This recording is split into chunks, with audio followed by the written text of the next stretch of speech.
Masih semangat kan teman-teman untuk lanjut ke sesi berikutnya? Masih. Oke, biar ngantuknya hilang, kita harus tes dulu jargon kita yang tadi. Teman-teman masih ingat kan? Kalau aku bilang IWD 2026, teman-teman jawab give to gain. Siap? Teman-teman on kan mic-nya dulu. Iya, kalau aku bilang IWD 2026, kalian jawab give to gain. Siap?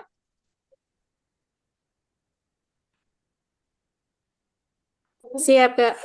IWD Siap, Kak. 2026, Give to Give to gain. gain. luar biasa. Teman-teman, kalian tahu nggak sih bahwa lebih dari 60% UMKM di Indonesia dikelola oleh perempuan?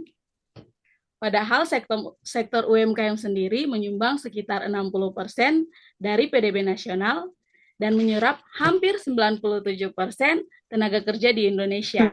Artinya, di balik banyaknya roda perekonomian yang terus bergerak, ada peran besar perempuan yang ikut menggerakkannya. Teman-teman di sini siapa yang pernah mendengar tentang fakta ini? Atau teman-teman semua baru pertama kali dengar? Sudah mendengarnya, Kak. Oke.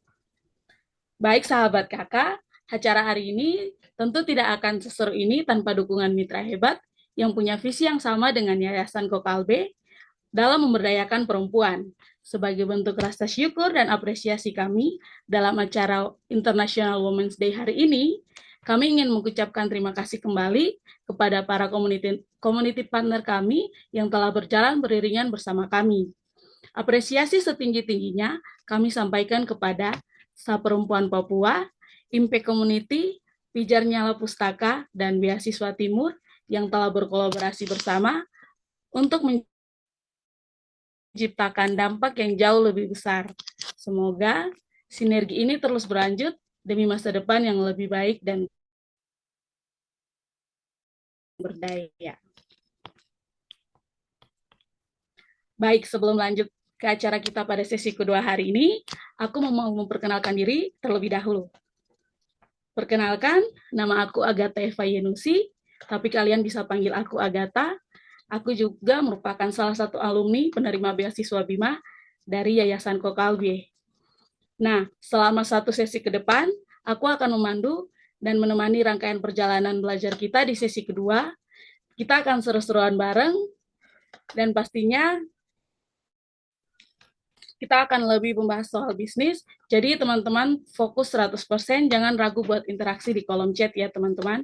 Salam kenal semuanya.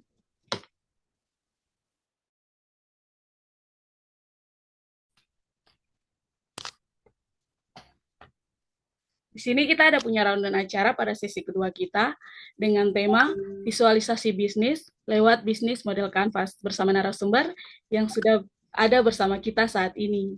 Setelah sesi pemaparan materi selesai, kita akan ada tanya jawab dan juga ada foto bersama. Kemudian ada yang seru di sini karena kita akan ada kuis berhadiah. Setelah itu kita akan ada penutupan sesi dan juga ada info beasiswa Jitu.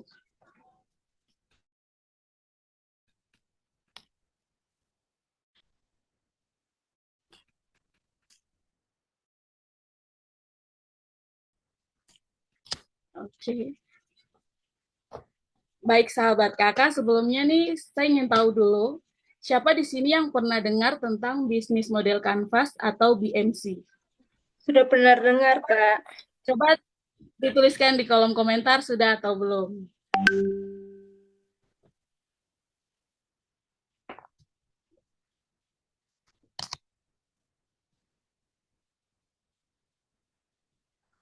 Oke. Tenang saja buat yang sudah pernah dengar atau belum familiar, nanti kita akan belajar bersama pada sesi ini. Teman-teman jangan lupa untuk men-scan QR code atau mengunduh template BMC yang sudah disediakan melalui link yang ada di layar, supaya nanti sahabat kakak bisa langsung praktik bersama narasumber kita.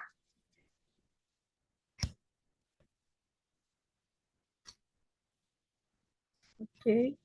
Sedikit informasi tambahan, nanti setelah sesi pemaparan materi, Kita juga akan membuka sesi tanya jawab.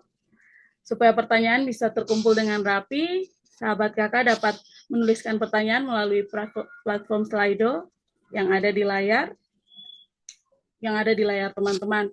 Buat teman-teman yang baru pertama kali menggunakannya, teman-teman bisa men-scan QR code-nya, kemudian dilanjutkan dengan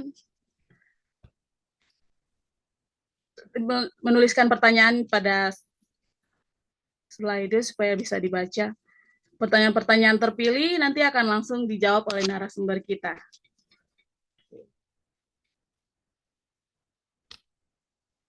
Baik, sahabat kakak, kalau semuanya sudah siap, sekarang saatnya kita masuk pada sesi utama kita di siang hari ini.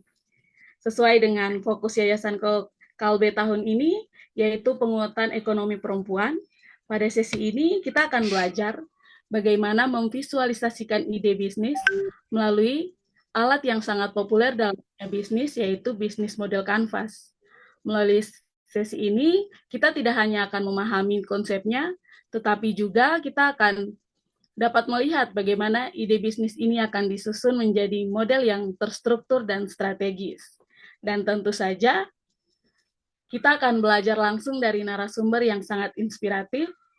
Mari kita sambut Kak Eli Sulistiawati. Beliau merupakan mahasiswa berprestasi ITB tahun 2024 yang telah memenangkan lebih dari 30 kompetisi bisnis tingkat nasional hingga internasional. Saat ini beliau juga aktif sebagai manajemen train di Bank BRI. Luar biasa sekali ya sahabat kakak. Halo Kak Eli, selamat siang. Apa kabar hari ini Kak? Halo, Agatha, siang. Baik-baik. Kau gimana? Baik juga Kak. Sahabat kakak di sini pasti sudah tidak sabar untuk belajar bagaimana menyusun model bisnis yang strategis melalui bisnis model Canvas. Tanpa berlama-lama lagi nih Kak, waktu dan layar kami persilakan kepada Kak Eli. Oke, thank you, Agatha. Halo teman-teman semua, selamat siang teman-teman.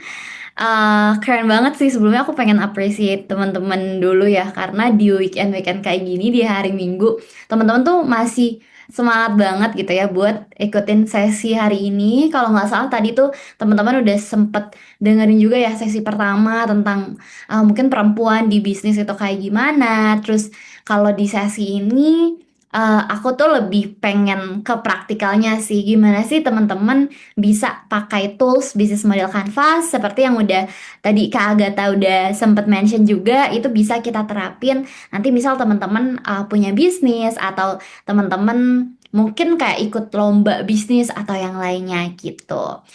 Nah, thank you banget atas waktunya, Agatha dan juga teman-teman dari Kokalbe. Di sini aku pengen sharing aja sih. Jadi nanti lebih fleksibel aja kalau misal di tengah-tengah mungkin teman-teman ada bingung atau apa, atau kalian mau sharing gitu.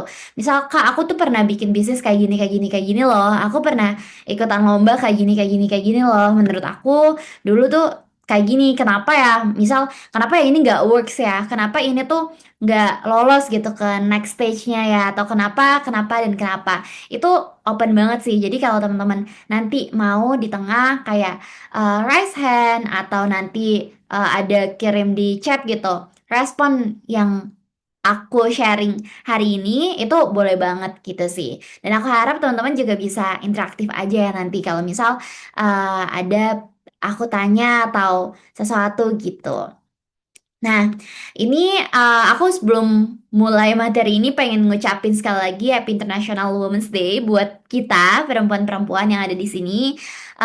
Aku yakin perempuan itu punya kesempatan yang sama gitu ya sama laki-laki, entah itu untuk pendidikan, entah itu untuk di bidang bisnis, entah itu pekerjaan ataupun di lingkungan kita sehari-hari gitu. Dan teman-teman bisa buktiin itu dengan cara teman-teman masing-masing. Kalau aku pribadi, aku mungkin tadi udah sempet di-mention ya CV sebelumnya, dan aku coba buktiin itu dengan ya aku bisa berdaya gitu sendiri gitu lewat pendidikan dan juga lewat mungkin bisa dibilang prestasi gitu ya yang aku coba kejar gitu waktu sekolah ataupun kuliah. Aku fresh graduate angkatan masuk 2021 di SBM ITB jurusan manajemen. Jadi selama kuliah banyak coba buat bikin bisnis, terus juga coba buat ikutan lomba bisnis, baik itu nasional ataupun internasional, ke luar negeri, terus juga sempat dapat pendanaan-pendanaan dan semacamnya. Jadi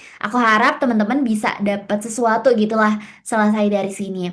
Dan aku yakin cara orang untuk growth ke dirinya masing-masing itu beda dan aku milih jalan ini. Dan kalau misal teman-teman nanti ada yang pengen gitu ya, pengen coba aktif di bisnis ataupun terutama di lomba ya buat teman-teman yang backgroundnya sekarang mahasiswa atau sekolah itu boleh banget tanya-tanya ke aku. Aku uh, welcome gitu kalau misal teman-teman mau tanya sesuatu gitu. Gitu sih. Ini mungkin cerita sedikit gitu ya soal aku waktu kuliah lumayan aktif gitu sih untuk coba nge-build bisnis sama teman-teman aku, sempat dapat pendanaan, terus juga sempat pitching gitu ke Singapura. Saat itu pitching ke investor dan waktu itu sempat dapat medali emas juga di bidang bisnis juga waktu SMA, terus waktu kuliah dapat beberapa pendanaan dari Shell dan segala macam. Dan itu awalnya itu dari bisnis model Canvas. Itu kenapa hari ini kita bakal kupas bareng-bareng gitu ya tentang bisnis model Canvas. Itu sebenarnya apa sih? Gimana cara kita bisa utilize itu gitu. Terus gimana cara kita ya bisa manfaatin itu. Entah itu untuk bisnis di lapangan yang nanti kita bakal running sendiri atau untuk kayak pitching ke investor, nyari pendanaan dan lainnya. Gitu sih teman-teman. Itu aku lumayan aktif gitu ya di TikTok. By the way, jadi teman-teman kalau misal mau coba tanya-tanya atau apa bisa bisa DM aku aja di Instagram atau TikTok. Aku aktif gitu untuk jawab jawab pertanyaan gitu. Kalau misal teman-teman ada mau diskusi sesuatu gitu sih. Nah, karena aku udah kenalan, di sini aku pengen kenalan sih sama teman-teman. Mungkin teman-teman pertama boleh ya, walaupun di sini aku udah lihat ya, setelah nama kalian tuh ada underscore dari mana. Tapi aku penasaran, sekarang teman-teman kesibukannya apa? Kerja, kuliah, sekolah, atau apa? Dan dari mana? Boleh nggak bisa jawab di kolom chat? Kesibukannya sekarang mungkin kerja, kuliah, sekolah, terus oh masih SMA, oke. Kuliah, kuliah juga. Oke, jadi relate lah ya pengalaman-pengalaman yang aku tadi sebutin. Kita kan anak-anak kuliah ini kan emang kita lagi explore kan ya. Explore terus kita pengen coba ini itu salah satunya yang menurut aku worth it buat teman-teman entah itu teman-teman SMA atau kuliah itu adalah lomba. Jadi kayak di kuliah itu kita harus maksimalin kesempatan yang ada gitu. Maksimalin opportunity yang ada buat kita bisa coba ikutan salah satunya lomba gitu. Wow, ada founder rumah baca, ada bangun usaha, ada ibu rumah tangga pegiat literasi, IRT kerja kantoran, keren banget. Kakak masih semangat gitu ya buat terus apa ya, terus cari cari ilmu dan juga komunitas gitu ya. Semoga kakak juga yang ada di sini bisa dapat sesuatu gitu karena sebenarnya bisnis model Canvas ini tuh nggak cuma bisa diterapin buat kita anak-anak kuliah atau anak-anak SMA gitu buat lomba aja, tapi emang di real life-nya. Waktu itu terjun juga ke dunia startup ya, bikin bisnis sama teman-teman aku, pitching sana sini sampai waktu itu tembus gitu ya ke luar negeri. Itu pun emang starting point-nya dari situ gitu. Jadi kayak kita bener-bener harus bisa ngegodok bisnis kita tuh apa sih? Apa yang bisa kita jual ke investor? Apa yang bisa kita jual ke customer? Bisnis kita tuh menyelesaikan masalah apa gitu. Itu nanti kita bakal bahas bareng-bareng ya. Kalau misal temen-temen kakak ada yang mau ditanyain atau apa itu juga open banget. Thank you udah aktif di kolom chat. Happy deh. Oke, nah sebenarnya ini buat apa ya? Buat kita samain persepsi bareng-bareng ya.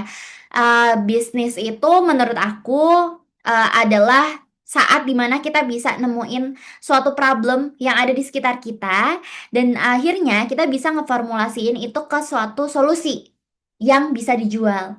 Jadi bedanya kayak kita menyelesaikan masalah biasa itu mungkin solusinya tuh nggak praktikal gitu, applicable, nggak kayak oh ya udah solusinya ini, tapi itu nggak bisa dijual. Sementara kalau kita ngomongin soal bisnis, itu tuh kita emang awalnya dari problem. Kenapa sih kita harus berawal dari problem? Karena kan sebenarnya bisnis itu kan bakal dijual ke orang kan.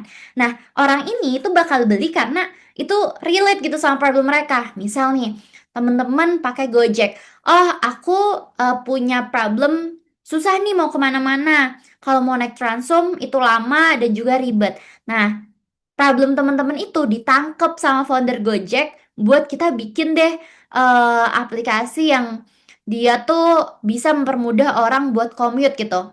Dan itu tuh bisa dijual, teman-teman nanti bayar lewat aplikasi dan lain sebagainya itu. Jadi bisnis itu adalah saat kita tuh bisa nemuin problem yang urgent yang ada di sekitar kita, nggak usah jauh-jauh, nggak usah terlalu advance, dan akhirnya kita tuh bisa nemuin gitu. Uh, Kira-kira solusi apa sih yang cocok dan solusi ini bisa dijual? Itu. Jadi itu persepsi bisnis gitu ya menurut aku. Nah, buat teman-teman yang kuliah, ada banyak banget kesempatan buat teman-teman starting buat bikin bisnis. Yang kalau misal teman-teman ngerasa, kak aku nggak ada modalnya, aku nggak ada dananya. Nah, teman-teman bisa tuh coba cari namanya business plan competition. Itu tuh ada lomba buat teman-teman yang masih kuliah atau SMA, yang kalian tuh bisa coba submit ide-ide kalian. Misal kalian punya ide apa? Oh, kayaknya bikin bikin aplikasi belajar bagus deh. Kan kalau kita bikin sendiri kan kita nggak punya dananya ya. Pasti kan kita harus nyari funding dari mana. Nah, itu paling gampang ya, teman-teman ikutin aja ide itu ke lomba. Ada banyak banget ratusan ribuan kali, ratusan lomba gitu setiap tahunnya yang teman-teman tuh emang bisa coba gitu di situ. Jadi saran aku rajin-rajin lah buat cari informasi karena ya cara kita buat berani nyoba pertama kita harus tahu informasinya dulu dan kita kayak berani aja buat daftar dulu gitu. Selain tadi idenya udah ada ya, gitu sih teman-teman. Nah, di Business Plan Competition itu sebenarnya lomba yang teman-teman tuh nanti submit submit ide ke penyelenggara. Nanti penyelenggara tuh bakal ngekurasi, penyelenggara tuh bakal menilai ini tuh idenya bagus atau enggak ya. Nah, nanti teman-teman bisa lolos ke tahap-tahap selanjutnya sampai teman-teman bisa presentasi ke juri, presentasiin, oh inovasi aku ini nih, ide aku ini nih, nanti juri bakal nilai itu inovasinya layak jadi juara atau enggak. Dan ternyata tahap pertamanya itu sebelum teman-teman submit proposal itu ada namanya bisnis model canvas yang hari ini tuh bakal kita pelajarin bareng-bareng. Yang bisnis model canvas tuh kayak simpelnya dari proposal gitu. Dari satu lembar teman-teman udah langsung bisa lihat, oh ini bisnisnya ini ya, arahnya ke sini. Gitu sih. Jadi itu bisnis model canvas dan kenapa sih kita tuh urgent gitu. Kita punya urgensi buat buat tahu, buat bisa bikin, dan nggak cuma buat lomba aja, tapi buat kakak tadi kerja atau ibu rumah tangga yang buat bikin bisnis sendiri pun kita juga harus tahu gitu gambaran gambaran bisnis kita tuh kayak gimana sih sebenarnya kalau kita lihat dari 360 derajat dan itu difasilitasin sama alat namanya bisnis model Canvas. Nah, tapi sebelum itu mungkin teman-teman yang kuliah atau yang sekolah itu kadang bingung kan, kita mau bisnis apa? Kita kira-kira mau punya ide apa? Karena kan kita juga nggak bisa bikin bisnis model kanvas kalau misal kita nggak punya ide kan. Kita nggak punya kayak, kita nggak punya idenya mau bikin bisnis apa, terus kita mau nuangin apa gitu di kertas, itu kan nggak bisa. Nah, makanya teman-teman itu bisa nemuin problem itu sebenarnya dari sekitar kita sehari-hari gitu. Teman-teman coba bisa refleksi, bisa ngobrol sama orang, bisa observasi, bisa datang ke event-event startup tuh kan ada banyak banget ya event-event startup baik online maupun offline. Dari situ teman-teman bisa nih nemu problem. Misal kalian ngobrol sama teman-teman yang sama kuliah tuh punya keresahan yang sama kayak, oh ini kok di dalam misal ya di dalam kampus kok jarang sih kantin yang buka atau kok kita nggak ada kantin yang sehat ya. Nah itu kan udah problem sendiri kan. Atau bisa teman-teman ngerefleksiin diri sendiri. Oh, aku sebagai Gen Z kok suka overwhelm ya, suka mental health-nya kayaknya nggak sehat ya. Itu kan suatu problem kan. Jadi kayak ya teman-teman nemuin problem bisa dari refleksi diri sendiri, bisa ngobrol, bisa observasi, bisa datang ke event-event aja, event-event startup. Nah dari situ kalian bisa kayak ngelihat problemnya apa, terus kalian pakai prinsip amati, tiru, dan modifikasi yang teman-teman bisa ngelihat, oh sekarang solusinya yang ada tuh kayak gini ya. Nah kalau dari solusi kayak gini, menurut teman-teman, menurut aku, misal ini tuh kurangnya di sini loh. Jadi kita masih bisa modifikasiin sesuatu gitu sih. Nah, topik atau temanya tuh banyak, temen-temen bisa kayak coba refleksiin diri sendiri ya. Refleksiin diri sendiri di topik-topik ini. Kesehatan fisik, apa sih yang jadi problem gitu. Kesehatan mental, apa yang jadi problem tentang pertanian. Karena kan Indonesia kan negara agraris ya. Jadi kayak mungkin pertanian ada banyak di sekitar kita. Problemnya apa? Terus juga teknologi, kita punya teknologi, kita problemnya apa sih? Kurangnya di mana? Atau pendidikan, menurut temen-temen pendidikan di sekitar kita tuh kurang apa? Atau secara finansial, mungkin kayak ada orang yang susah ngatur keuangan, ada orang yang kayak kok literasi secara finansialnya masih kurang dan lain-lain, atau problem-problem tentang sampah, tentang environment, tentang lingkungan. Itu atau tadi tentang literasi, kalau pendidikan kok sekarang minat baca orang turun ya, atau kok sekarang anak-anak tuh condong buat main HP, game yang lainnya dibandingkan dia kayak baca buku atau yang lainnya. Terus kok sekitar kita banyak sampah ya, kira-kira sampah ini bisa diapain? Itu tuh banyak banget sebenarnya kalau misal teman-teman coba kayak coba fokus dulu ke satu topik terus kalian list deh. Oh, ada problemnya di topik ini tuh ini loh gitu. Terus nanti kalian bisa ngeliat, oh sekarang problem ini tuh diselesaikan dengan cara A, B, C. Nah, terus dari situ teman bisa ngeliat, oh ternyata penyelesaian atau solusi itu tuh masih belum maksimal. Yang kita tuh masih bisa maksimalin dengan ide kita atau inovasi kita. Gitu sebenarnya. Ini tuh buat buat apa ya? Buat dasar dulu sih. Karena kalau kita mau bikin bisnis model canvas, itu tuh kita harus punya ide. Nah, aku penasaran, aku pengen teman-teman jawab lagi di kolom chat. Boleh nggak kalian ketik problem apa aja gitu dari topik-topik ini yang ada di sekitar teman-teman? Boleh nggak? Kayak problem apa bebas. Misal, kak aku susah tidur ya, aku ini ya, aku itu ya. Buat kita coba bisa. Anemia, oke bisa. Yang lain gimana? Ada nggak problem-problem? Misal tentang sampah di sekitar kok banyak banget ya. Oh, mental tentang sampah. Oke. Yang lain tentang mental. Spesifiknya apa tuh? Kalau boleh tahu. Pertanian berkelanjutan. Keren. Nah, awal-awal dari kita bikin bisnis itu ya kita tahu gitu kalau itu ada problem. Berarti kan kalau itu ada problem kan nanti ada marketnya kan. Jadi kita tinggal validasi aja. Yang ngerasain problem itu tuh kita aja atau kayak teman-teman kita yang lain juga ngerasain hal yang sama. Misal finansial, ngatur keuangan. Kita ngerasa kalau ngatur keuangan tuh susah ya. Nah, terus kita ngevalidasi deh di lapangan kayak gimana? Orang-orang ngerasain hal yang sama atau enggak? Ternyata ngerasain hal yang sama dong. Nah, dari situ kita ngeliat, oh sekarang ngatur keuangan tuh bisa lewat mana aja? Bisa lewat Excel, bisa lewat aplikasi, bisa lewat ini, bisa lewat itu. Nah, ternyata dari situ eh minusnya masih ini nih, masih belum gampang misal divisualisasiin. Dia tuh masih masih kayak kita yang pelupa tuh susah gitu buat ngisi. Oh, ternyata ada loh celah kita bikin bisnis dia bisa nge-reminder pengatur keuangan, misal kayak gitu. Gitu sih. Jadi dengan teman-teman aware gitu masalah-masalah yang ada di sekitar itu udah satu step buat teman-teman bisa creating bisnis atau ide bisnis gitu. Sarapan jadi ke skip tuh bisa juga kayak entah itu nanti ujungnya ke ide kayak nge-remind untuk sarapan atau nanti di kampus tuh ada sarapan on the go kayak ada mungkin vending mesin sarapan gitu gitu. Itu tentang topik ide bisnis gitu yang teman-teman bisa start buat kembangin. Itu awalnya dari situ sih karena emang bisnis itu bukan yang ngada-ngada gitu. Kadang kalau kita ngada-ngada atau teman-teman pernah dengar gak sih kalau startup itu kayak around 90% itu tuh gagal. Karena emang gak ada marketnya.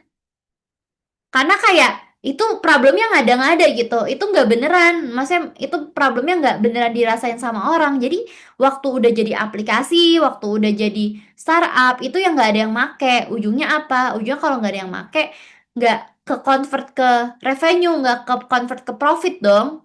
Gitu. Makanya pentingnya teman-teman coba refleksiin observasi sekitar kita dan nanti ngevalidasi deh beneran nggak sih masalahnya yang ngerasain kita doang atau emang yang lain juga ngerasain gitu. Kemiskinan ekstrim, bener. Dampak dari rendahnya literasi. Makanya literasi ini harus kita kuatin kan. Sekarang literasi bisa lewat apa aja. Kurangnya di mana kita isi gap pakai bisnis di situ. Penggunaan AI yang berlebihan itu benar juga. Jadi kayak banyak banget sih emang problem ya. Kalau misalnya kita cari problem pasti nggak akan ada habisnya. Nah terus pertanyaan selanjutnya, gimana sih cara bisa, misalnya kita udah punya ide sesuatu, gimana cara kita nge-convert itu gitu ke namanya bisnis model kanvas. Nah, bisnis model kanvas itu adalah satu lembar, benar cuma satu lembar ini doang. Cuma satu lembar ini doang yang orang kalau lihat si bisnis model kanvas ini, orang tuh langsung tahu apa sih bisnisnya. Bisnisnya dari end to end itu apa, model bisnisnya kayak gimana sesuai sama namanya, dapat duit dari mana, keluar duit kemana, customernya siapa. Jadi kayak emang bisnis model Canvas ini didesain cuma satu halaman yang semua yang orang-orang atau teman-teman sendiri ngelihat satu halaman itu udah langsung paham bisnis kalian apa gitu. Paham nggak pengertian bisnis model Canvas? Makanya kita di sini ada dari segi customer, dari segi activities, segi partner, resource, sampai cost dan juga revenue. Karena ya dengan satu halaman ini tuh diharapin udah bisa paham gitu sih keseluruhan. Gitu. Nah, ini contoh pengisiannya. Sebenarnya ngisinya tuh gampang sih, kayak tinggal diisi-isi aja.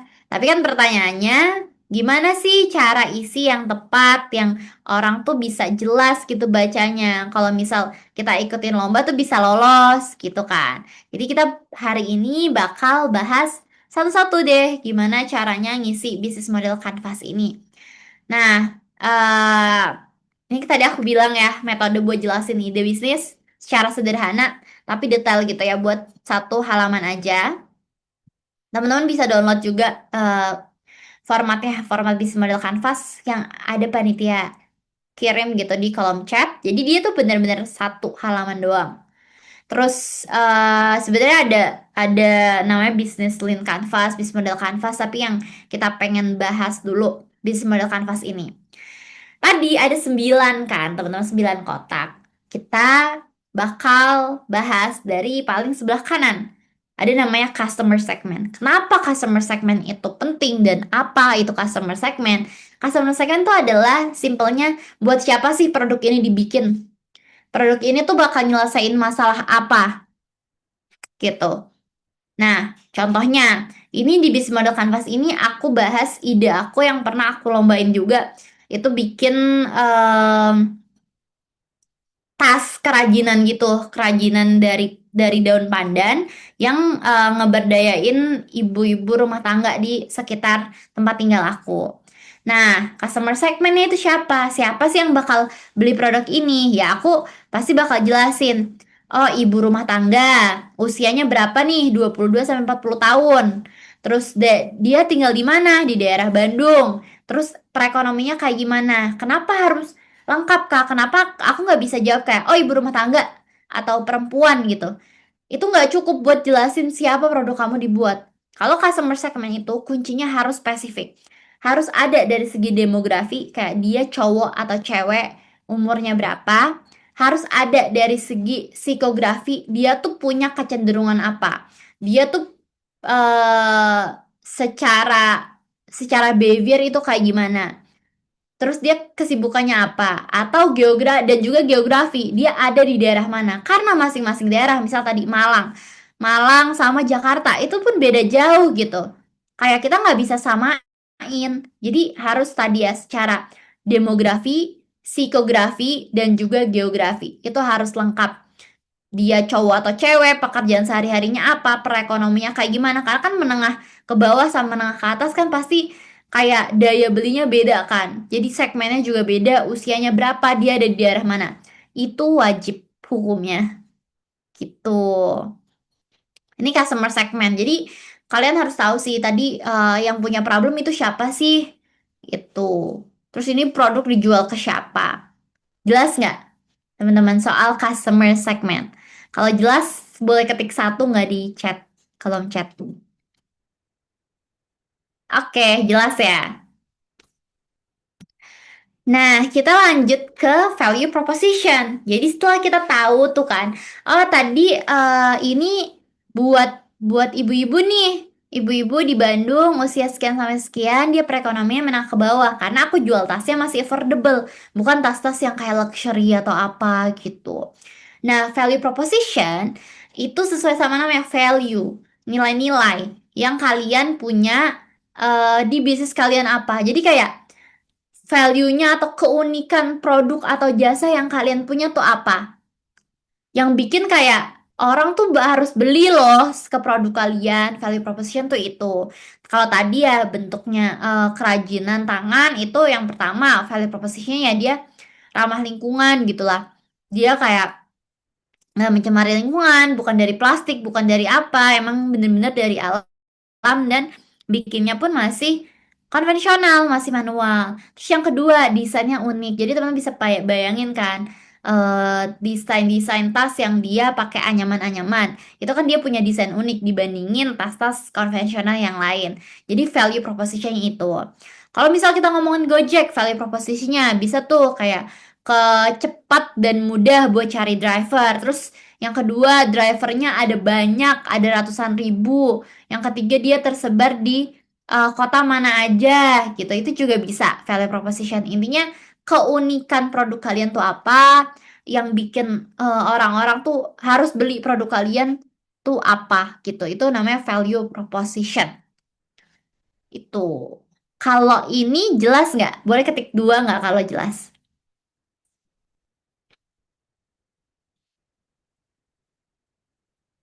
Oke. Nah, mungkin biar teman-teman juga apa ya sambil praktek gitu. Kalian tahu Shopee semua kan ya? Tahu nggak Shopee? Harusnya tahu ya. Shopee. Aku penasaran apakah apa yang aku jelasin tadi teman-teman bisa nangkep. Jadi, ayo kita coba praktek sedikit. Buat tadi customer segment. Menurut teman-teman, siapa sih customer segment Shopee? Boleh nggak ketik di kolom chat? Misal ibu rumah tangga usia sekian sampai sekian atau cowok cewek usia sampai sekian sekian sampai sekian. Dia ada di daerah mana, perekonomiannya kayak gimana? Boleh nggak diketik?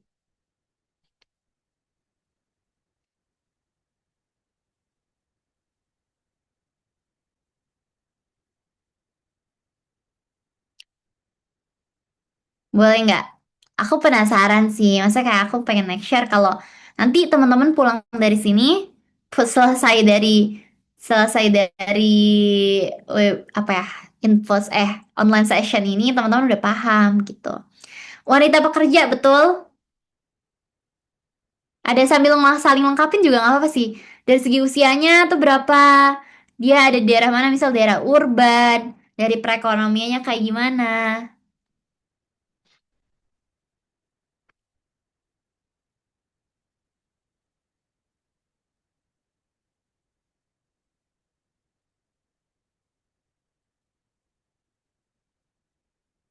Oke, wow, udah pinter-pinter banget. Cowok cewek usia remaja, usia dewasa, seluruh Indonesia, 16 sampai 40 tahun, yang gak gaptek, perekonomian menengah. Shopee diperuntukkan kalangan yang memahami sistematika penggunaan teknologi terkini, berada di daerah yang masih update. Benar. Untuk wanita, seluruh Indonesia, ekonomi menengah, Gen Z, anti ribet, ya betul semua. Jadi teman-teman udah paham ya tentang customer segment. Nah, kalau menurut teman-teman, keunikannya Shopee itu apa sih? Kayak value proposition dari Shopee, boleh nggak diketik juga? Kayak mungkin teman-teman ngerasa, oh Shopee tuh betul pekerja 18 sampai 40, semi urban, bener banget kan dia range-nya banyak ya, ekonomi menengah. Ada gamesnya, dapat koin, bener. Semua barang tersedia tuh bener banget. Shopee tuh terkenal banget sama, ya emang dia semuanya ada. Cepat dan fleksibel, lengkap, yes. Gratis ongkir, bisa juga banyak barang unik-unik. Ya udah paham ya. Jadi kayak uniqueness yang bikin orang tuh kenapa sih pakai Shopee? Kenapa teman-teman pakai Shopee daripada pakai Tokped atau daripada yang lain gitu. Oke, happy deh. Masyarakat semua kalangan usia 16 tahun, ekonomi menengah, keunikan belanja tanpa harus keluar rumah. Yes. Dan yang ketiga ada customer relationship. Kalau tadi kita udah ngomongin siapa nih customer segmennya, siapa segmennya, terus dia punya value proposition apa atau dia punya uniqueness apa. Nah, setelah itu kita bahas tentang customer relationship. Customer relationship itu adalah gimana caranya teman-teman menjaga hubungan dengan customer. Cara teman-teman maintain customer teman-teman. Jadi eh, biar dia tuh terus terus mau beli produk, mau pakai produk kalian terus gitu. Contohnya, kalau aku produknya tas tadi, aku pakai diskon nih. Aku pakai ada promo-promo nih akhir tahun kayak kayak gini ada promo lebaran. Aku suka kasih email atau aku suka kasih WA gitu kan suka kan ada brand-brand yang dia suka email. Oh, kita lagi ada promo ini loh. Kita ada lagi kayak gini. Atau ada tuh dia yang sistemnya pakai membership. Jadi orang tuh mau nggak mau karena udah membership ya. Ya dia bakal pakai produk itu terus dalam jangka waktu tertentu gitu. Bener langganan. Ini pokoknya customer relationship itu gimana cara teman-teman jaga hubungan dengan customer. Kalau misal Shopee, menurut teman-teman gimana sih customer relationship dari Shopee? Sebenarnya tadi udah ada yang mention sih sebelumnya.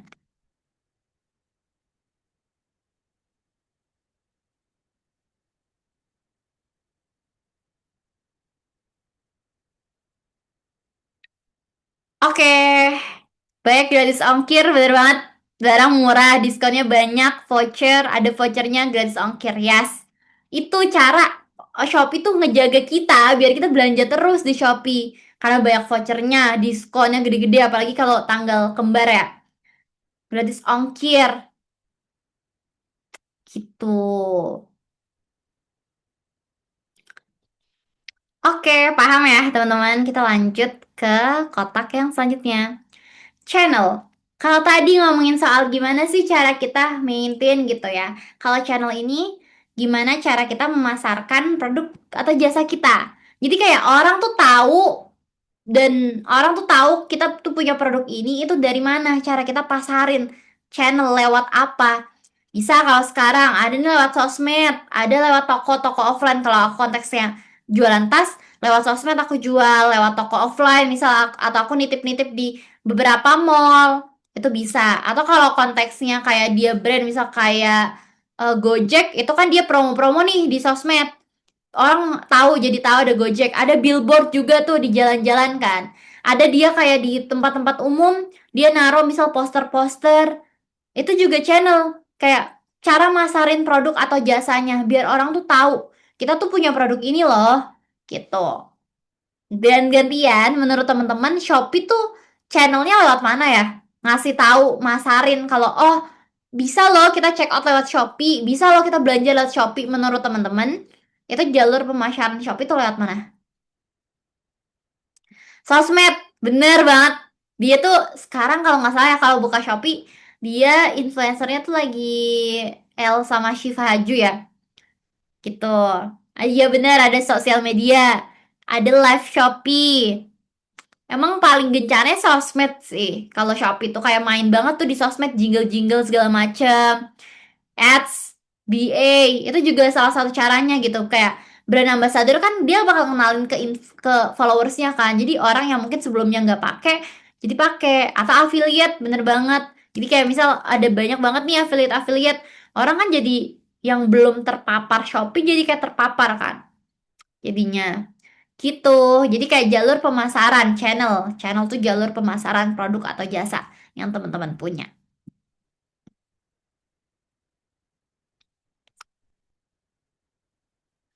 Terus selanjutnya kalau kita udah di sayap kanan, kita tadi udah ngomongin soal value-nya apa, terus ngomongin soal customer. Customer-nya siapa, cara approach-nya gimana, dan cara maintain biar customer itu bertahan di kita itu kayak gimana. Di sayap kiri ini ngomongin tentang aktivitas-aktivitas. Key activities itu artinya kegiatan apa aja yang teman-teman lakuin buat ngejalanin bisnis itu. Jadi kalian bisa ngelis kegiatan apa aja nih yang teman-teman lakuin pas jalanin bisnis. Contohnya, aku produksi tas tadi. Aku bikin desain produk dulu, kerjasama dengan pengrajin, kerjasama sama ibu-ibu PKK, terus buat buat kayak koperasi dan lain-lain. Aku produksi, pemasaran, dan juga distribusiin. Atau misal kalau kayak Gojek, kayak activitiesnya ya, kalau misalkan bikin bisnis bentuknya aplikasi, pertama pasti kita bisa hire orang dulu, terus abis itu kita bikin develop aplikasinya dulu, bikin desain UI UX, abis itu kita running, kita launching, kita promo, kita maintain, misal kayak gitu. Jadi kayak semua aktivitas, semua kegiatan yang teman-teman lakuin buat bikin bisnis itu. Nah, sekarang gantian teman-teman. Menurut teman-teman, key activities atau aktivitas si orang Shopee ini tuh ngapain aja sih si founder Shopee waktu dia ngejalanin bisnis, waktu dia mau bikin Shopee gitu. Itu kegiatan apa yang dia lakuin? Coba.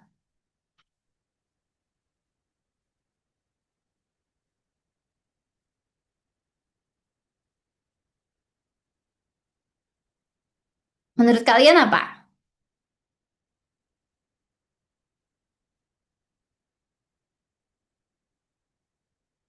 Misal kayak rekrut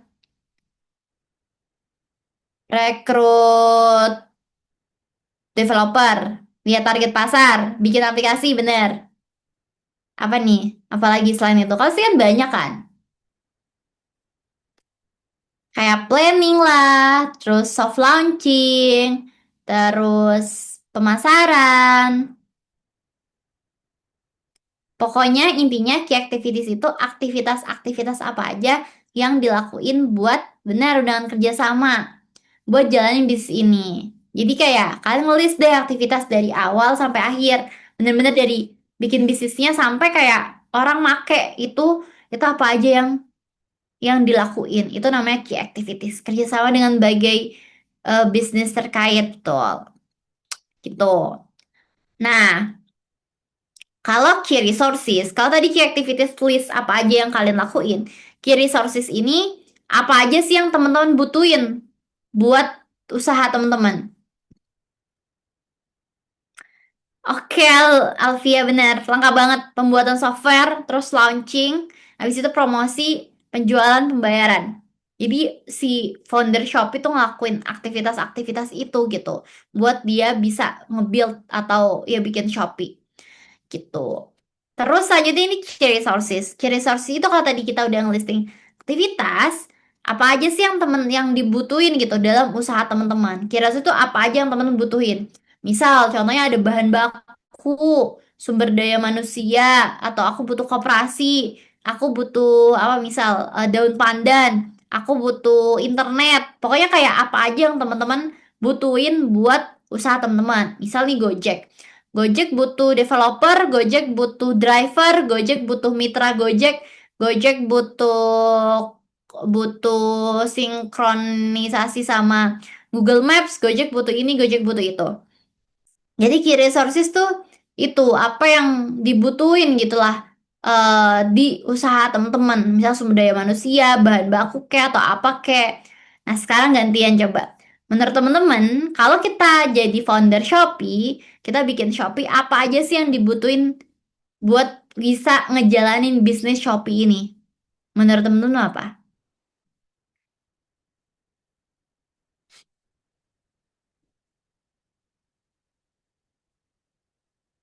Yes, SDM pasti. Internet, produk, SDM, mitra, modal, mental, bener banget mental. Jujur sih ya, apalagi kan besar ya, kayak udah nge-hire banyak banget sumber daya manusia. Sebagai pembisnis mentalnya emang harus kuat sih. Developer, kurir, bener banget. Apa aja yang kita butuhin? Pembuatan aplikasi atau website, visi misi, mental, tujuan, betul? SDM, kerjasama, sumber daya, sumber daya alam.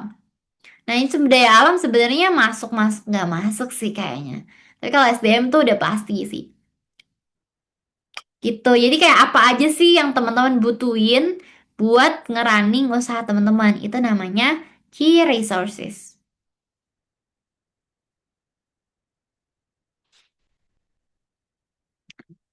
Gitu ya. Nah, ini selanjutnya ada namanya key partner. Jadi kalau key ini tuh ada di sebelah kiri. Tadi ada key activities, key resources, ini key partner. Siapa sih yang bakal teman-teman ajak buat mitra gitu, buat bermitra? Kalau misal kalian jalanin bisnis, misal aku ngajak pengrajin buat bikin kan. Aku ngajak pemerintah desa, aku ngajak kurir, aku ngajak tukang jahit, aku ngajak misal ibu-ibu PKK. Jadi kayak siapa yang temen-temen bakal ajakin bermitra. Bedanya apa sama key resources? Key resources tuh kayak internal kalian yang kalian butuhin gitu buat internal, tapi kalau ini tuh kayak mitra, emang pihak luar yang temen-temen tuh nanti bakal ajak kerja sama gitu. Itu namanya key partner.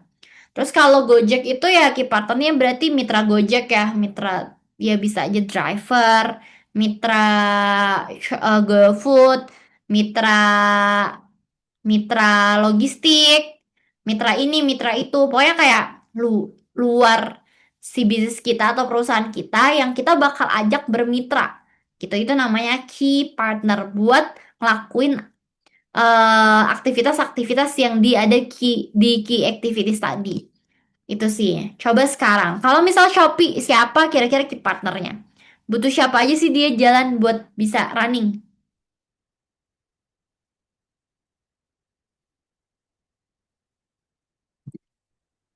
Pengusaha, bener. Kalau nggak ada pengusaha, Shopee-nya nggak ada kan? Ntar kita check out apa dong? Bang, bener banget buat payment. Pelaku usaha, bener. Investor, betul. Masyarakat yang ini ingin buka usaha kurir bank, betul banget.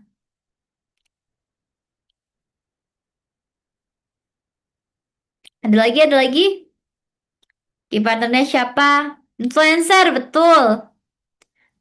Key partner tuh kayak luar kita yang nanti bakal kita ajak bermitra.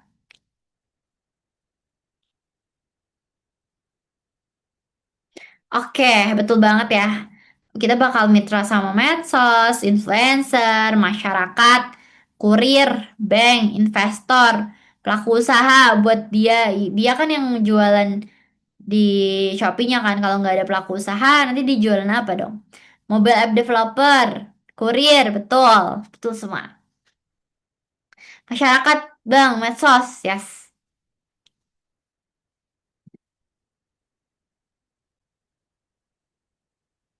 Gitu. Nah, sampai key partner ini udah paham belum ya?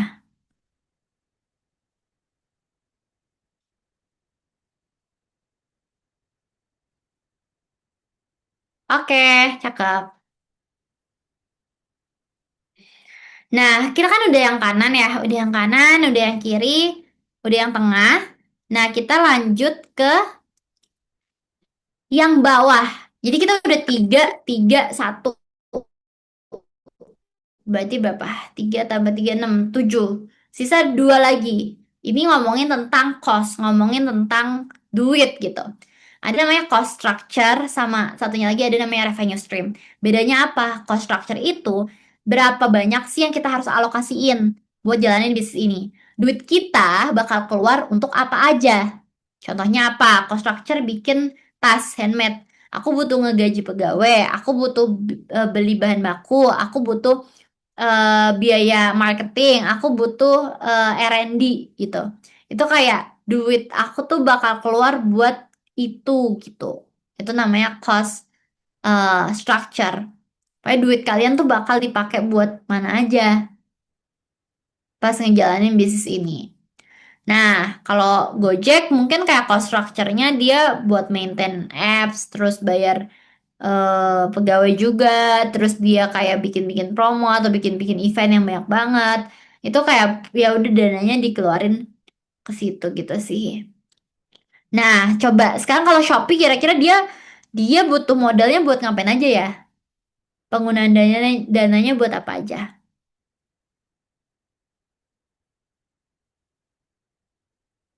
Apa nih? Boleh jawab nggak?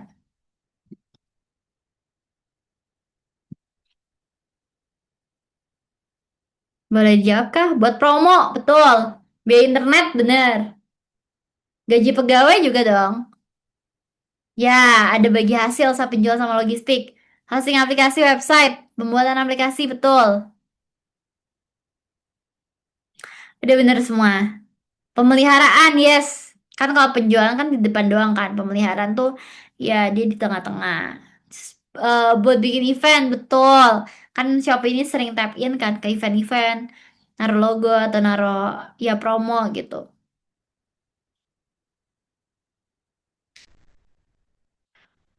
Nah, ini udah ya, berarti teman-teman udah paham ya. Pokoknya cost structure itu duit itu bakal dipakai untuk kemana dan untuk apa aja. Cost structure. Buat promosi, event, bayar komisi promosi, betul. Nah, ini yang terakhir, ada namanya revenue stream. Sesuai sama namanya, revenue itu kayak keuntungan kan artinya. Dari mana sih bisnis ini tuh nanti bakal dapat keuntungan? Kalian bakal dapat duit dari mana?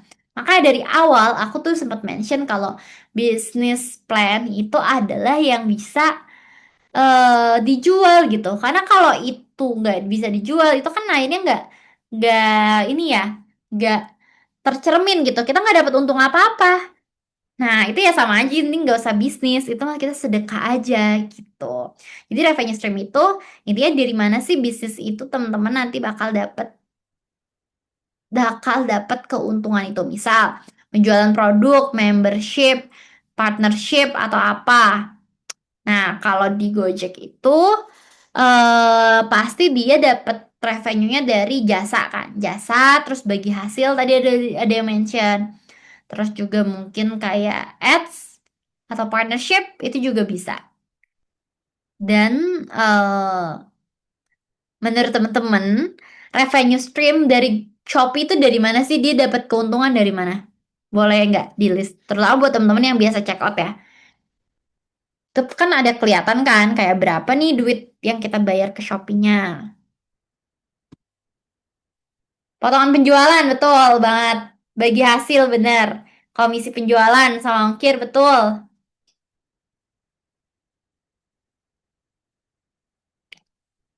Ada bi admin juga, by the way. Jadi kalau kita kita mau check out itu kan kayak nambah 1.000 misal. Langganan, betul. Shopee itu ada tiring-tiringnya VIP kan. VIP apa-apa-apa. Gitu teman-teman. Jadi revenue stream itu ini kayak kita dapat duit dari mana aja. Dan usahain dapat jangan cuma satu gitu jawabnya. Itu nunjukin kalau ya revenue stream kita bergantung ke situ. Kalau di situ yang jelek ya udah wassalam kan bisnisnya. Jadi revenue stream ya dua lah minimal.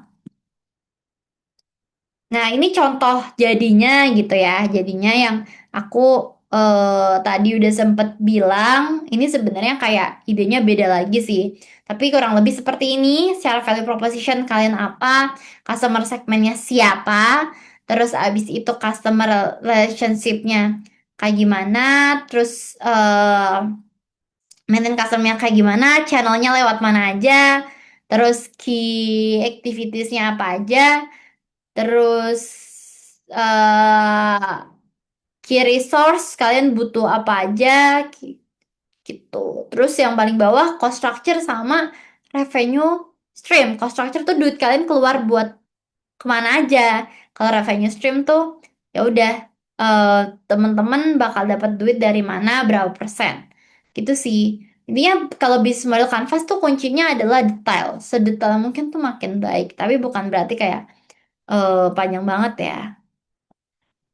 Gitu deh guys, sebenarnya buat per bisnis model kanvasan ya, menurut aku tuh cukup ya teman-teman. Aku jabarin ke teman-teman. Tapi teman-teman perlu latihan sih, karena kalau enggak itu pasti bakal bingung awal-awal. Tapi kalau udah latihan udah langsung kayak cas cis cus gitu sih. Gitu. Nah, di bisnis model Canvas ini sekali lagi aku bilang dia nggak cuma kepake buat teman-teman yang kuliah atau SMA doang buat lomba doang, tapi di daily kita juga bakal pakai karena dari sini misal teman-teman lihat langsung oh bisnisnya ini nih, oh kayak gini kayak gini kayak gini, gitu. Gitu sih kali ya si bisnis model Canvas ini memang agak tricky, terus juga kadang kayak kalau eh, penilaian apa namanya? kalau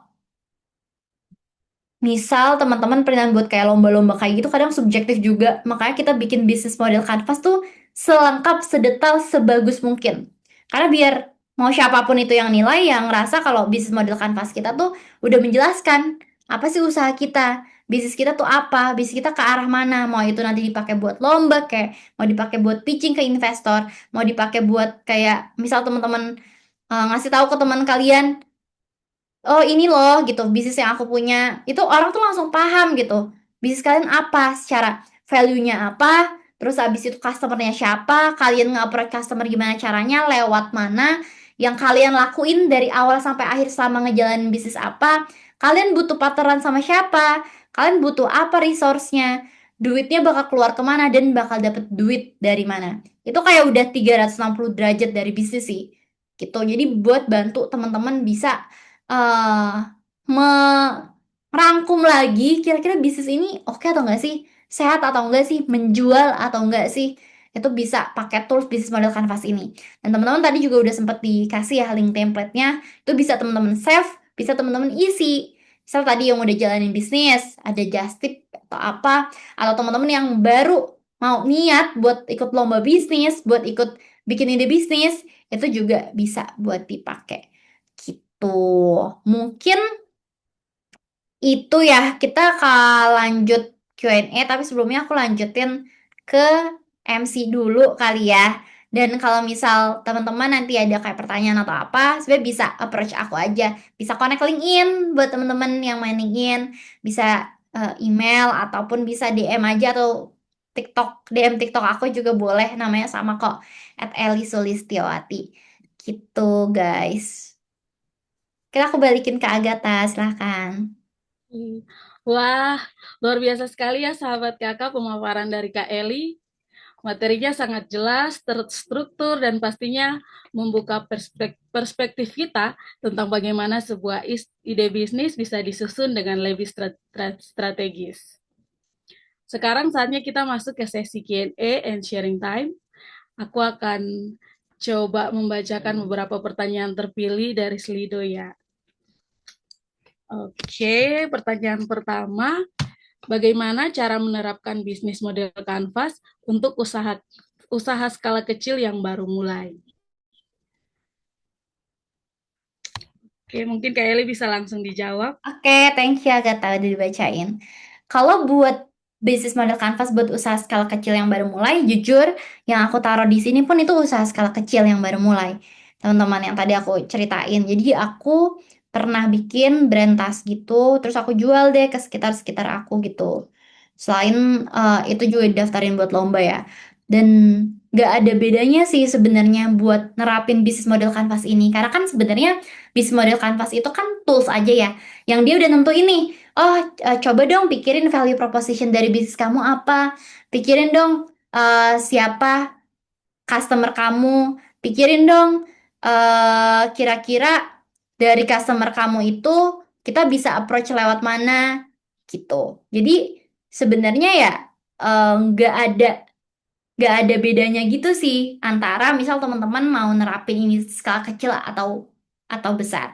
Mungkin bedanya adalah kalau misal teman-teman skalanya masih kecil, itu kan mungkin bukan ide bisnis yang quote on quote kayak wow ada value-nya banget nih. Kayak mungkin teman-teman, ah ya kita jualan ini dulu deh, kita coba bikin ini dulu deh gitu kan. Nah itu menurut aku bisnis model Canvas tuh malah ngebantu teman-teman tuh buat bisa menjembatani itu, buat bisa mikirin lebih lagi. Oh bisnis yang aku jalanin ternyata kayaknya masih kurang deh dari segi value-nya deh. Atau kayaknya target marketnya kurang spesifik deh, atau kayaknya aku kurang effort deh buat orang tuh biar beli beli produk aku atau pakai jasa yang aku bikin gitu sih. Jadi sebenarnya ya kalau nerapinya tetap diisi kayak kayak tadi aku ngisi yang kayak teman-teman udah coba praktekin juga tiap kotaknya.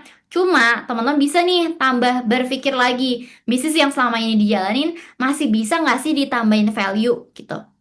Mau skala kecil, mau skala besar, mau itu baru, mau itu lama, itu semuanya aplikasinya sama gitu, tapi yang beda tuh refleksi kita. Coba kalau kita bikin bisnis model kanvas tuh sekaligus ngerefleksiin tahu bisnis kita udah sejauh apa, bisnis kita nanti ke depan bakal seperti apa, terus apakah ini bener-bener emang udah sesuai gitu ya sama pemikiran-pemikiran kita atau belum gitu sih. Itu sebenarnya nggak ada bedanya cara pakainya, teman-teman tinggal kayak coba coret-coret aja dulu, nanti kan di jalan kan kepikiran kan, oh iya ternyata kalau dari teori kurang ya, masih kurang di sininya, mungkin masih kurang di bagian customer relationship-nya tuh masih belum ada, kayak orang tuh baru beli doang tapi orang gak repeat order, kan itu kan berarti ada pertanyaan kan, apakah dia kayak puas nih sama sama produknya atau enggak, atau dia ternyata udah kepincut produk lain, dan produk lain tuh ternyata dia kelebihannya di mana. Nah, kita bisa nambahin value apa. Jadi kayak sekalian buat refleksi sih. Gitu. Mungkin itu ya. Semoga ngejawab. Baik, terima kasih Kak Eli. Teman-teman jangan lupa untuk coret-coret, karena itu juga merupakan bagian dari refleksi supaya kita bisa mengetahui usaha kita sudah sejauh mana. Baik, untuk pertanyaan selanjutnya Kak Eli, kalau ada lomba, skemanya itu gimana sih Kak? Oke. Aku langsung jawab aja ya. Skemanya sebenarnya kalau lomba kayak tadi aku sempet share screen kali ya. Waktu aku sempet share screen, itu kan tadi aku ada bilang bisnis model canvas itu biasanya kalau di lomba tuh jadi tahap-tahap awal. Jadi kalau di lomba itu skemanya pertama pasti teman-teman daftar dulu. Daftar dulu deh, misal ada info lomba apa, info lomba Business Plan Competition dari ITB misal, dari SBM ITB. Nah, ada info lomba itu. Terus dari situ teman-teman daftar aja, daftar. Kan di situ ada bukletnya atau ada panduannya lah. Jadi teman-teman bisa baca deh buku panduan itu. Biasanya awal-awal submit bisnis model canvas, dan sebelum teman-teman punya bisnis model canvas, pasti teman-teman harus punya ide. Harus punya inovasi sesuatu. Makanya tadi aku sempat bilang, ayo kita pikirin deh masalah di sekitar kita apa dan kita bisa selesaiin itu pakai cara apa. Nah, udah tuh udah dapet idenya. Kayak misal ide kalian apa mirip-mirip Shopee atau kayak Gojek. Misal ide kalian katakanlah Shopee tadi. Kalian tuangin di bisnis model canvas, kalian bikin bisnis model canvasnya, kalian submit bisnis model canvas itu. Biasanya dari kalian submit bisnis model canvas itu nanti ada pengumuman deh siapa yang lolos ke tahap selanjutnya. Kalau lolos ke tahap selanjutnya, teman-teman bikin namanya proposal bisnis. Kayak proposal waktu kuliah, kayak teman-teman bikin bikin apa ya? Bikin makalah gitu. Intinya di proposal bisnis ini tuh bentuk penjabaran dari bisnis model canvas. Ada problemnya apa, terus kenapa kalian bikin bisnis itu, detail bisnisnya kayak gimana, siapa customernya, dapat duit dari mana, dapat revenue berapa. Dari situ teman-teman nanti dikurasi proposalnya. Habis dikurasi proposalnya biasa ada pengumuman buat yang lanjut ke final. Entah itu 5 besar, 10 besar, berapa besar, buat presentasi deh ke juri. Gitu sih teman-teman. Step by stepnya itu, tapi yang pertama yang harus teman-teman punya adalah kalian harus jangan males nyari infonya. Dan yang kedua, jangan ragu, jangan takut buat ikutan. Karena itu tuh suatu opportunity, suatu kesempatan emas gitu sih. Once teman-teman nanti menang, pertama kalian bisa dapet ya prestasi gitu ya. Kalian bisa tulis itu ntar itu nanti di CV kalian, atau kalian bisa tulis di LinkedIn kalian. Kalian bisa menguji lah seberapa dalam sih critical thinking kalian itu, seberapa bekerja sih, seberapa works gitu ide yang teman-teman punya. Kalian juga bisa testing nih ke market. Ini ke market produknya oke nggak ya? Terus yang keempat kalian bisa dapat duit, karena biasanya di lomba-lomba kayak gitu emang kayak ada fundingnya lah, ada hadiahnya, ada ini, ada itu. Gitu sih teman-teman. Gitu ya. Oke. Terima kasih Kak Eli. Jadi baik teman-teman BMC ini selalu ada di awal perlombaan. Teman-teman harus daftar dulu. Dan yang paling penting teman-teman harus punya ide atau inovasi. Kira-kira permasalahan apa yang ada di sekitar kita. Kira-kira ide kita itu menjawab permasalahan itu atau tidak. Baik, itu yang paling penting. Kita sudah sampai di penghujung acara. Terima kasih buat Kak Eli untuk sharing-sharingnya. Mungkin ada kata penutup dari Kak Eli untuk dibagikan kepada sahabat kakak. Silakan Kak. Oke, sebelumnya sekali lagi selamat International Women's Day. Mungkin agak telat dikit, tapi nggak apa. Congrats teman-teman, buat kita perempuan-perempuan udah bisa berani buat nempuh pendidikan, buat ngelakuin sesuatu, buat bekerja, buat bikin bisnis, buat doing something itu keren banget, dan keep up sama apapun yang teman-teman lagi usahain. Aku yakin dengan apa ya, kita sebagai perempuan tuh bukan sebagai suatu penghalang, malah kita tuh ya harusnya kita saling support,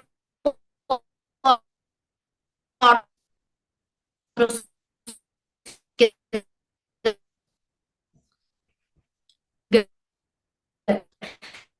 bisa perjuangin gitu goals-goals kalau buat kuliah atau SMA buat keperluan, buat coba-coba atau teman-teman tadi yang ada sebagai ibu rumah tangga in bisnis beneran, atau buat nyari funding, nyari pendanaan di luar, karena ada banyak banget kesempatan pendanaan di luar sana, ada banyak banget lomba di luar sana, ada banyak banget opportunity di luar sana yang teman-teman tuh bisa coba ambil gitu.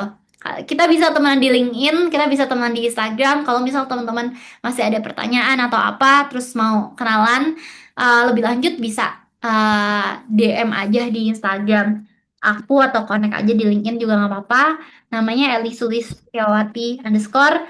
Sangat buat kita semua. Thank you teman-teman udah aktif banget di hari ini. Happy kalau aku bisa sharing dan teman-teman bisa terus aktif gitu sih. Thank you guys. Mungkin itu ya. Iya. Sebelumnya maaf Kak, karena kita masih ada banyak pertanyaan menarik. Boleh ya Kak Eli, kita ada 2 pertanyaan lagi dari peserta. Boleh-boleh dong, boleh-boleh. Buat Kak Alivia, mungkin bisa langsung bicara pertanyaannya, disampaikan pertanyaannya.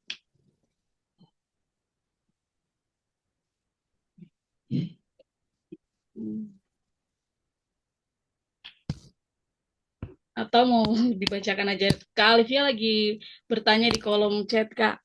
Di sini bagaimana cara menguji apakah model bisnis yang sudah kita rancang dalam bisnis model Canvas benar-benar layak dijalankan sebelum mengeluarkan banyak biaya.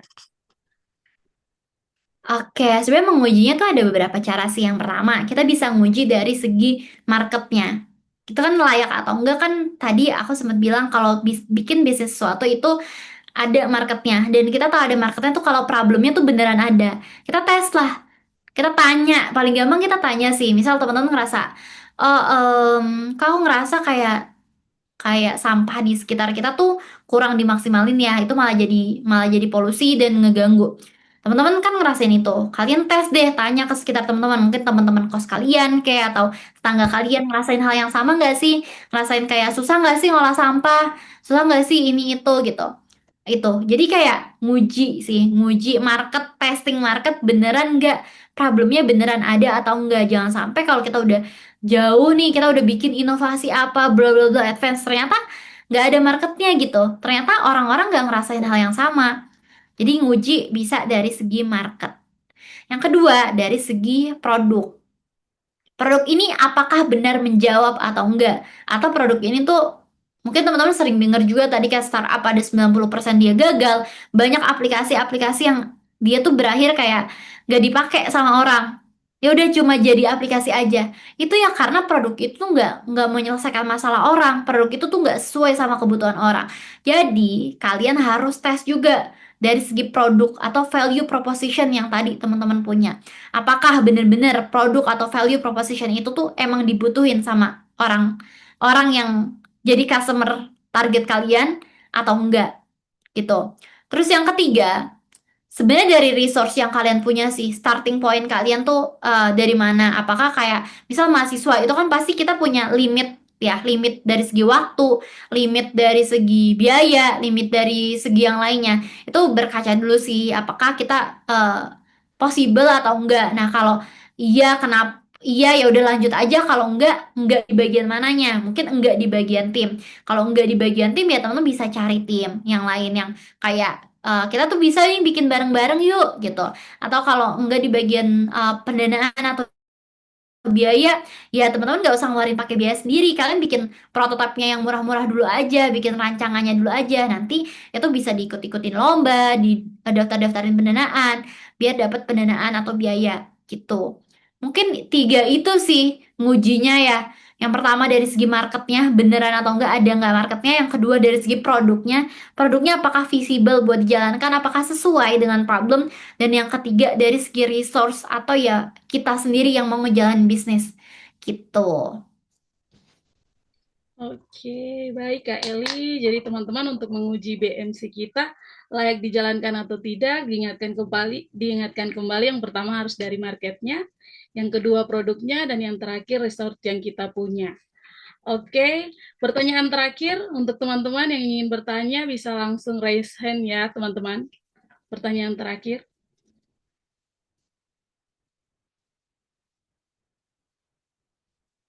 Kalau tidak ada, saya ingin bertanya Kak, di sini, bagaimana kita dapat melihat peluang mencari ide bisnis apa yang cocok di tengah zaman seperti ini?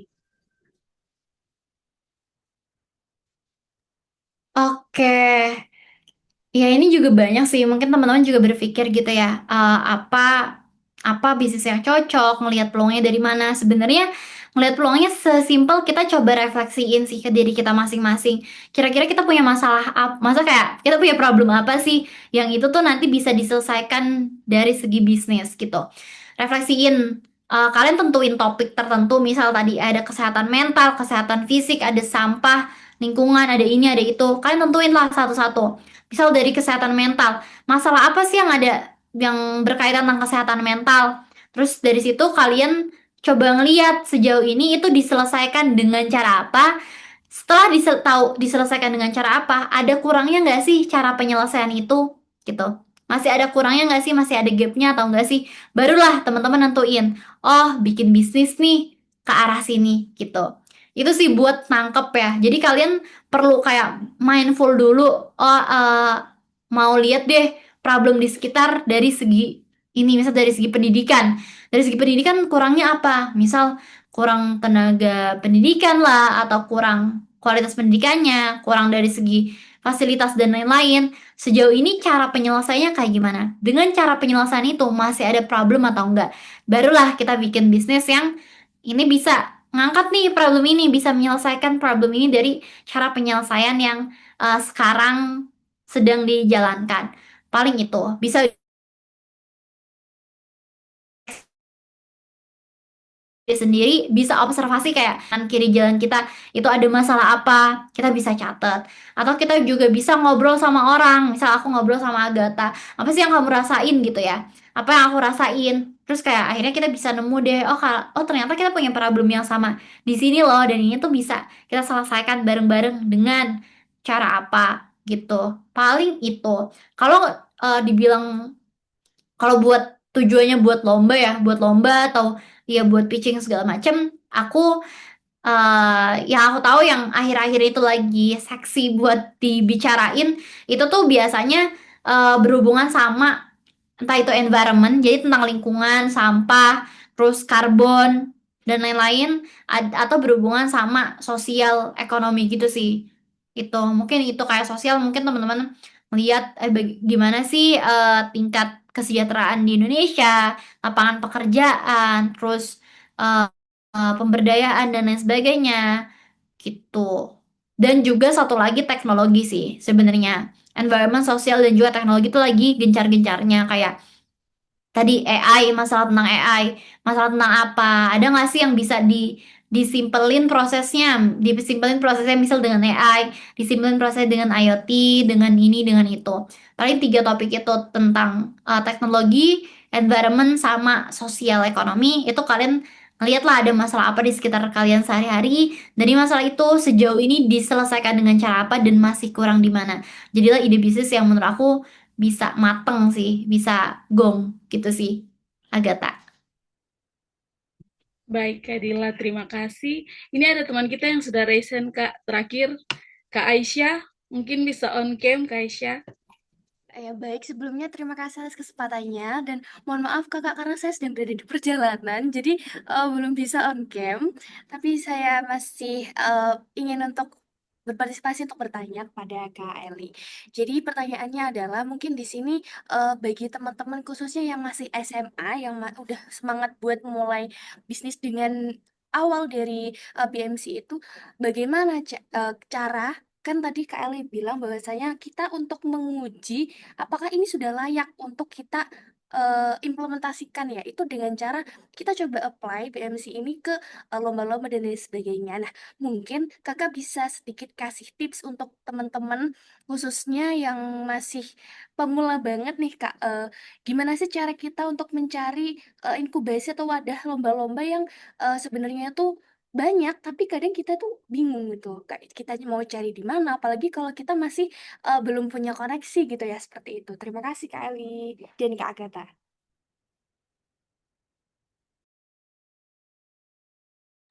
Baik, Kelly bisa langsung dijawab.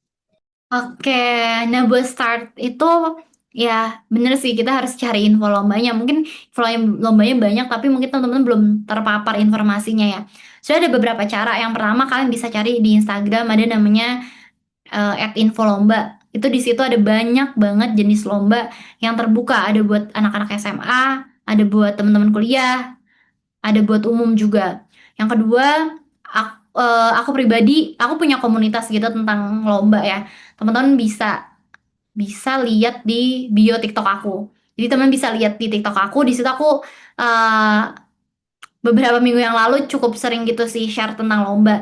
Jadi aku punya playlist lomba juga. Teman bisa mulai tonton dan join aja ke grupnya karena aku juga sering kasih info-info lomba. Dan yang ketiga, buat teman-teman yang SMA, ini aku juga lomba pertama yang aku ikutin dulu tentang bisnis itu ada namanya Festival Inovasi dan Kewirausahaan Siswa Indonesia, Fiksi. Ini adalah lomba resmi dari Puspresnas dari Kemdikbud, mirip OSN, setara OSN, tapi lombanya ke bidang kewirausahaan. Kewirausahaan. Kalau ASN itu kan ke mata pelajaran ya, ke akademik. Tapi kalau fiksi itu ke kewirausahaan. Dan itu teman-teman bisa coba join itu karena itu lagi buka kebetulan. Jadi pas lah timingnya kalau misal teman-teman mau mulai. Dan waktu itu aku alhamdulillah dapat medali emas. Jadi kalian juga bisa tanya-tanya ke aku sih kalau eh, untuk lomba itu terbuka buat siapapun. Eh, tapi batasnya teman-teman SMA ya. Kalau teman-teman kuliah, aku bisa bilang 80% univ itu mereka punya lomba bisnis. Jadi kalian follow aja @infolomba atau kalian follow TikTok aku, kalian join gitu ke grup. Nanti kalian kayak coba aja start aja dari satu lomba dulu gitu, cobain buat paham oh ternyata kalau ikut lomba tuh kayak gini ya. Oh ternyata step-stepnya kayak gini. Nanti dari satu itu kan kalian bisa ngerasain, kalian bisa memahamin oh nextnya harusnya kayak gini, kayak gini, kayak gini, kayak gini. Atau kalian nanti dari babak awal misal terus lanjut lanjut ke semifinal mungkin belum lolos ke final nanti next nyoba lagi lolos ke final itu kan bakal ngerasain juga kan oh ternyata kalau proposal-proposal atau ide-ide lomba yang lolos ke final tuh standarnya harus kayak gini. Tapi semua itu tuh start dengan berani mulai dulu sih. Berani mulai dan ayo cari informasinya karena sekarang informasi tuh udah gampang banget dicari karena ada sosial media, Instagram, atau TikTok, WhatsApp atau yang lainnya. Gitu sih, Aisyah. Oke, thank you Kak. Super duper insightful. Oke, thank you juga ya. Baik, terima kasih banyak Kak Eli atas semua ilmu dan insight yang sudah dibagikan hari ini. Sahabat kakak, sebelum kita benar-benar menutup sesi kita di siang hari ini, kurang lengkap kalau kita tidak mengabadikan kebersamaan kita. Iya, saya mengajak teman-teman semua untuk on cam. Di sini kita punya 2 gerakan. Teman-teman bisa mengikutinya. Bisa on cam semua teman-teman. Kita akan foto bersama. Oke, tangannya seperti di depan, kedua tangannya di depan, dan juga tangan yang satunya nanti ke jantung kita, mulai dengan gerakan pertama untuk tangan ke depan.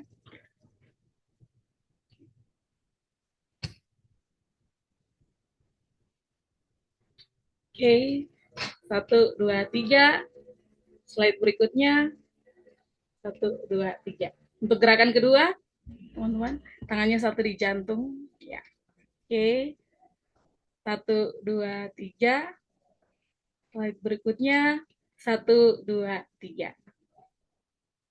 Oke, terima kasih sahabat kakak dan juga Kak Eli untuk partisipasi dengan penuh semangat. Secara kita untuk sesi Kak Eli siang ini sudah selesai. Terima kasih sekali lagi Kak Eli.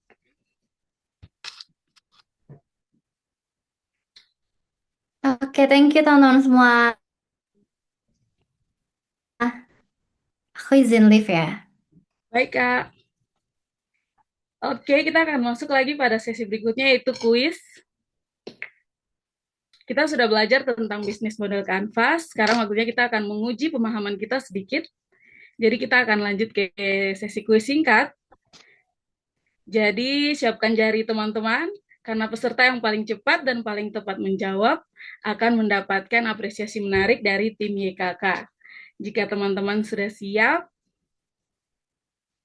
kita akan mulai kuis kita. Sudah siap teman-teman?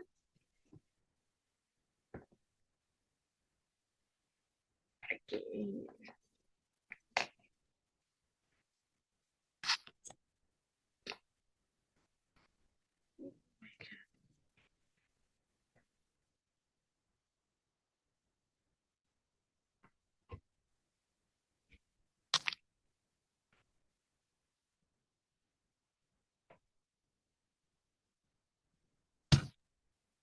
Oke, kuis akan dibacakan dan yang ingin menjawab akan raise hand ya teman-teman. Raise hand. Pertanyaannya, mengapa mentalitas inovatif sangat penting untuk menghadapi tantangan pasar? Teman-teman yang mau menjawab silakan raise hand.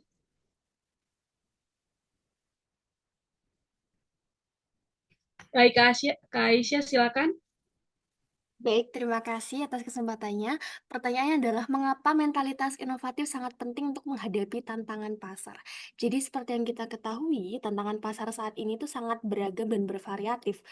Dan juga perubahan tantangan pasar itu dapat berubah secepat bagaimana perubahan globalisasi terjadi, Kak.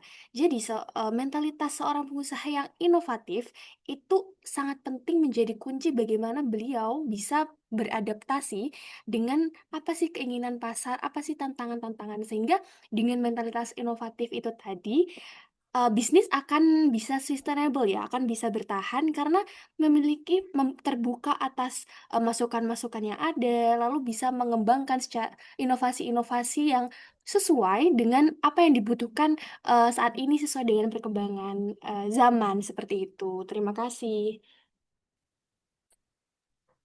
Baik, terima kasih Kak Aisyah untuk jawabannya. Kita akan lanjut pada kuis kita. Pertanyaan kedua untuk teman-teman yang raise hand mungkin bisa diturunkan tangannya dulu. Setelah pertanyaan kedua muncul, baru bisa raise hand lagi. Semangat teman-teman, kita akan lanjut pada pertanyaan kita yang kedua. Apa keunggulan utama menggunakan metode bisnis model Canvas dalam menjelaskan ide bisnismu? Teman-teman yang bisa menjawab, silakan raise hand.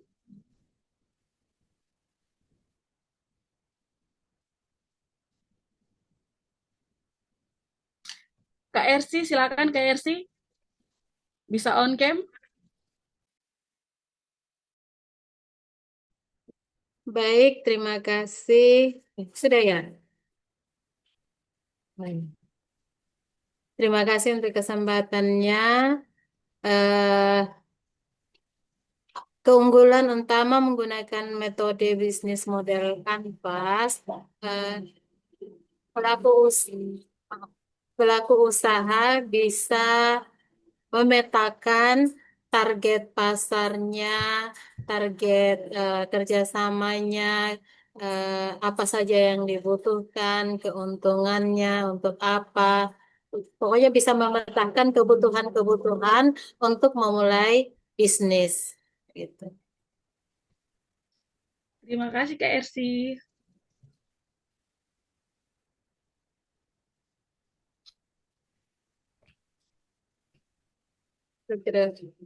Iya. Kita lanjut pertanyaan kita yang ketiga. Langkah paling pertama dan paling krusial sebelum kita merumuskan solusi dalam sebuah kompetisi bisnis adalah menemukan apa? Silakan teman-teman.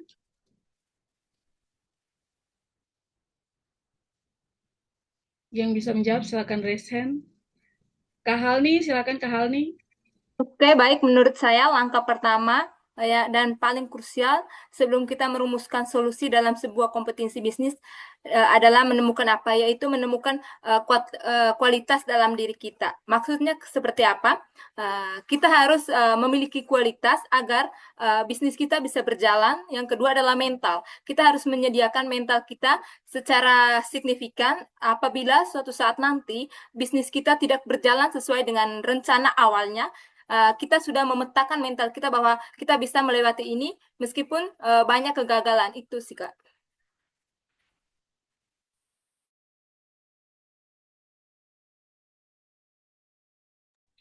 Baik, terima kasih Kak Halni.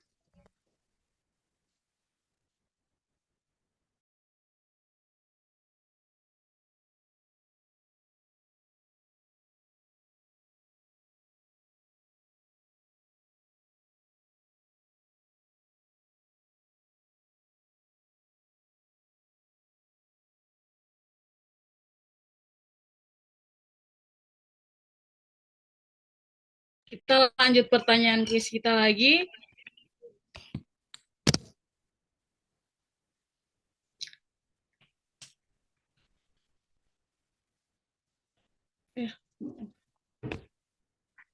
Oke, maaf. Sekali lagi terima kasih buat ketiga teman kita yang sudah menjawab kuis kita. Nanti akan dihubungi oleh teman-teman YKK. Saya mau mengingatkan kembali lagi untuk teman-teman, jangan lupa untuk mengikuti sosial media challenge-nya.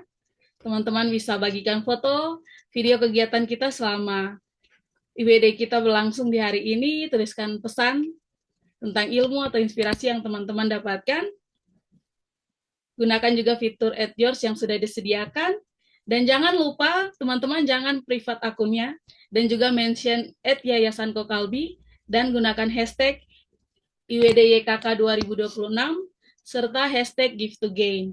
Paling lambat malam ini, teman-teman, jam 23.59 waktu Indonesia Barat. Pemenang dengan story terbaik akan mendapatkan voucher e-wallet dari tim YKK. Jadi jangan lupa sahabat kakak, abadikan momen terbaik kalian di hari ini. Oke, nah sahabat kakak, ini dia yang kita tunggu-tunggu, akan ada informasi tentang beasiswa. Saya persilakan Kak Tika dari tim Yayasan Kokalbe untuk sharing sedikit tentang informasi beasiswa. Oke, terima kasih banyak Agatha untuk kesempatannya. Halo semuanya, di sini terima kasih banyak yang udah hadir ya di acara IWD kali ini. Asik banget karena pada aktif ya untuk bertanya dan juga memahami materi kita hari ini tentang wirausaha gitu sebagai perempuan. Nah, semoga teman-teman di sini bisa mendapatkan insight-nya juga ya. Karena aku lihat di sini juga banyak sekali ternyata teman-teman perempuan kita yang dari NTT, dari Papua, Bali, Sumatera Utara, wah banyak sekali gitu. Nah, kebetulan di Yayasan Kokalbe ini kita sedang membuka beasiswa Jitu 2026 yang khusus sekali memang dibuka untuk para perempuan di daerah-daerah target kami, terutama di Indonesia Tengah dan Indonesia Timur gitu. Karena di sini juga aku lihat banyak ya untuk teman-teman yang bergabung gitu dari daerah-daerah tersebut. Yuk, silahkan kalau misalnya teman-teman memang sesuai dengan persyaratannya boleh mencoba mendaftar atau mungkin teman-teman bisa share gitu buat teman-teman yang lainnya gitu. Mungkin keponakannya, temennya, atau mungkin keluarganya, siapa aja gitu ya teman-teman. Silahkan di-share informasi Jitu 2026 nih karena siapa tahu bisa membantu teman-teman perempuan kita untuk mendapatkan akses pendidikan yang lebih baik gitu terutamanya untuk melanjutkan perkuliahan. Nah, untuk deadline-nya kita akan tutup di 31 Maret ini, jadi masih ada sekitar 2 mingguan ya untuk sahabat kakak yang ada hadir di sini untuk bisa share gitu ke orang-orang terdekatnya terkait informasi beasiswa ini, seperti itu. Untuk detailnya mungkin seperti beasiswanya mencakup apa saja, kemudian persyaratannya apa saja. Nah, silakan sahabat kakak juga bisa cek buku panduan kita yang atau mungkin teman-teman bisa nih sekarang screenshot layar ini ada barcode yang bisa di-scan supaya informasi ini bisa dicek oleh orang-orang terdekat sahabat kakak seperti itu nanti dan juga sahabat kakak bisa untuk menghubungi email atau mungkin nomor yang sudah tertera di slide ini untuk tanya-tanya lebih lanjut nih beasiswa tentang teknis beasiswa ini. Dan untuk sahabat kakak yang mungkin kepingin mendaftar atau mungkin ingin juga share informasi ini ke sahabat kakak yang lain, silahkan bisa menyampaikan juga karena kita punya 3 tips jitu supaya teman-teman lolos juga beasiswa jitu ini. Nah, untuk sahabat kakak silahkan bisa memperhatikan kalau misalnya di pendaftaran beasiswa ini mungkin pertanyaannya sedikit banyak ya. Jadi sahabat kakak diharapkan untuk bisa benar-benar memperhatikan pertanyaan-pertanyaan yang ada di form pendaftaran tersebut. Karena sayang sekali kita lihat ternyata cukup banyak gitu ya sahabat kakak yang salah mengisikan dan kemudian belum memahami pertanyaan dengan baik di formnya itu sehingga informasi yang dimasukkan salah. Jadinya langsung gagal deh di tahap administrasi. Jadi silakan teman-teman bisa memperhatikan setiap formnya. Kalau misalnya ada yang memang tidak dipahami, langsung bertanya saja ke tim Yayasan Kokalbe. Dan juga jangan lupa untuk sahabat kakak menyelaraskan terkait dengan minat dan juga tujuan yang dimiliki oleh sahabat kakak dengan beasiswa situ ini sendiri.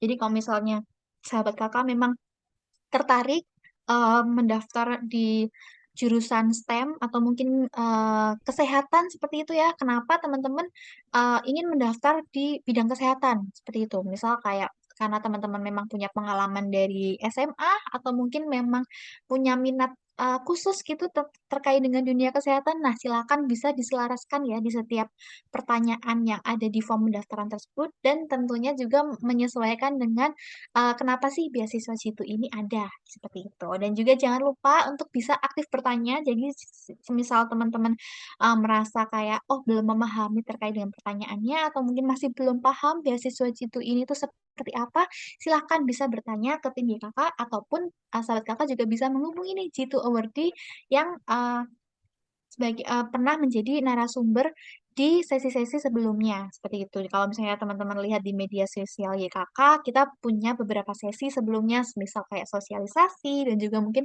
ke depan kita juga ada live IG seperti itu. Jadi silahkan sahabat kakak bisa menghubungi mau kalau misalnya mau tanya-tanya ke Jitu Awardee tersebut juga boleh seperti itu. Jadi supaya sahabat kakak pun juga lebih memahami gitu terkait dengan beasiswa Jitu ini sendiri.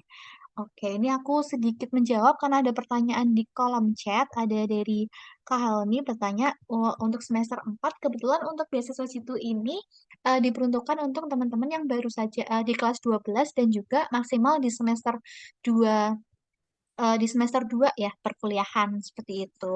Dan juga dibuka juga untuk teman-teman yang mungkin sedang gap year maksimal 2 tahun seperti itu. Jadi mungkin bisa di-share juga ke keluarga atau mungkin teman-teman lainnya yang sekiranya cocok nih untuk bisa menerima beasiswa situ ini. Oke, terima kasih semuanya. Kalau misalnya ada pertanyaan ditunggu ya ke tim YKK. Terima kasih. Aku kembalikan lagi ke Agatha. Baik, terima kasih sahabat kakak. Itulah tadi informasi mengenai beasiswa Jitu. Di sini juga ada WA channel, mungkin teman-teman bisa scan QR-nya supaya teman-teman bisa mengikuti WA channel-nya karena program-program dari Yayasan Kalbe banyak sekali. Jadi mungkin teman-teman bisa jadi penerima manfaat seperti aku dan juga kakak-kakak yang lain. Jadi teman-teman bisa scan QR-nya, WA channel-nya.